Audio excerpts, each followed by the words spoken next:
Max Orland, Melbourne Football Club. You're listening to the Coaches Panel. This is Nat Fyfe from the Fremantle Footy Club. Trent Cotchin from the Richmond Footy Club. Scott Pendlebury from the Collingwood Football Club. You're listening to the Coaches Panel. Patrick Cooch from the Carlton Footy Club. It's Rory Sloane here from the Adelaide Crows. This is Tom Mitchell. You're listening to the Coaches Panel. Premiership player, club captain, and many thought he would be an all-time one-club great of the Sydney Swans. But now in 2025, and for a few more years to come, Luke Parker is going to be playing for the North Melbourne Kangaroos. Hey, it's MJ from the Coaches Panel. I trust you are well, and I hope you're enjoying this series as we look through every single player that moves clubs during the 2024 free agency and AFL trade period. Tell you what I think it means for the club they've left, the club they've landed at, and what it also means for us in fantasy football for SuperCoach, AFL Fantasy, Dream Team, and Keeper. Luke Parker, I got to be honest, for well and truly over a decade now, is one of the players I've loved watching the way he goes about it. One of the fairest players in the competition, plays with a hard edge, loves and the tough stuff. Happy to get down and gritty and win the contest. Happy to go forward, take an overhead mark, kick a goal. Just absolute fun player to watch. Is the kind of player that I think every supporter would love to have in their team, because you just know his effort is never going to be questioned. Not the most skillful or silky player. That's not what you want or what you need for him. He is the epitome of what it means to put a team and a game on his shoulders and absolutely move forward and get it done to be won. He's just an absolute weapon of a footballer when at his peak. Yes, he's in the latter days of his AFL career, but in the little moments we saw from him in 2024, there is still that opportunity, and even more, I believe that's going to come for him at North Melbourne. Before we talk about North, what does this mean for the Swans? Well, they were without him for big chunks of this year. The first portion was due to a bit of a longer-term injury, then a pretty significant suspension before he did find his way back into the side. And it was a little bit of a different year and role for Luke Parker. Spent a large chunk of this season forward, so much so that he'll be a mid-forward for us in fantasy footy in 2025. We'll get to that and what it could mean for us in a moment.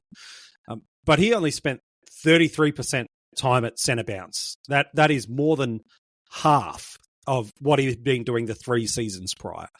Sydney had just moved past him in the midfield mix, and understandable when he's out so long with injury and then the suspension, they just went past him. And in that front half of the year, there was no reason to look back.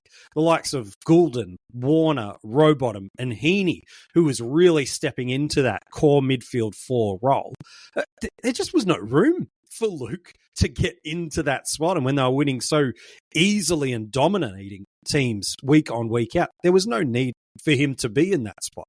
So much so was his forward presence that throughout the final series, he was used basically as a forward-based stopper and tagging the opposition's best interceptor, enabling and really forcing them to be accountable and not get a load of space. And he did that with relative pretty high impact in that preliminary final, not so impactful on grand final day. So his departure doesn't really hurt the Swans at all. They've gone past him in the midfield, and in their forward line, they're even were happy to let a Jacob Constanti go, who's a real defensive-minded pressure forward who couldn't get in the side. They've got kids like a Cleary who they're wanting to get in the team and finding ways to force him into the best 22. So I just don't think the Sydney Swans are, well, they would love to have kept him. I don't think they're lacking because he's walked through an AFL trade mechanism to North Melbourne. So for them, it's not a huge disaster. This episode is brought to you by Allstate. Some people just know they could save hundreds on car insurance by checking Allstate first. Like, to check you have the tickets in your wallet first before you drive 2 hours to the big game. Seriously, you had one job. Now the closest you'll get to the 50-yard line is parking lot D. Yeah, checking first is smart. So check Allstate first for a quote that could save you hundreds. You're in good hands with Allstate. Savings vary. Terms apply. Allstate Fire and Casualty Insurance Company and Affiliates. Northbrook, Illinois. For the Kangaroos, this is awesome on a number of different levels for them. One, it just gives some more experience across another line. You can see with the players that they've gone after in the trade, specifically Parker, Darling, and Daniel. All of those players' videos are available wherever you're listening to this episode or watching this episode. You can go and check out our review on what it means for them and their clubs and fantasy prospects next year. But it's really clear they've gone and got almost a leader with great cultural values, great leadership, great expectation and experience, all come with premiership pedigree. Bring them in. Luke Parker's been brought into this side, certainly for cultural reasons, for leadership reasons, but also to still protect some of the developing kids while they're coming through there. He will pick up a more significant midfield split and a midfield spot more than he did at Sydney, but he'll still spend some time forward. The forward line at North is going to drastically look different with Darling, Costanzi, all in this team. But the midfield mix will look different too. It's certainly not the area of the ground they're their weakest, with their leading ruckman in Cherry, Wardlaw, LDU, Sheasel. Powell had floated little bits and pieces through there. We'll talk about it in another video, but the arrival of a certain Western Bulldog player probably frees up McKercher to play a little bit more up through the midfield. Simpkin is still sitting in there. I feel like Parker's probably going to be that perfect foil for one or two of their contested guys, bring a bit of experience and probably get maybe a 50-50 split through the midfield and through the forward line. He can't play as an outside wingman or a run and carry player or a high half forward. He's a pure inside mid or a really crafty and damaging forward. So for me, I think for North, this is a nice pickup for them just to give a little bit of pressure off the likes of Sheasel, Wardlaw, and LDU as their leading three. Give a little bit of grunt, give a bit of drive, and then also some wisdom and experience through the forward line when needed, and certainly more through the midfield. So a really nice pickup for North Melbourne that's just going to fill them out and protect them for probably a year or two before these next generation kids really do emerge. What does this mean for us in fantasy? Well, he played 7 games this year, an average of 66 in AFL Fantasy, a top score of 83. He does have a SuperCoach ton in there and an average of 70.9. He actually had 2 SuperCoach tons this year. But as I mentioned before, he had only a 33% centre bounce attendance rate this year, whereas the 3 seasons prior, it's all 70 plus.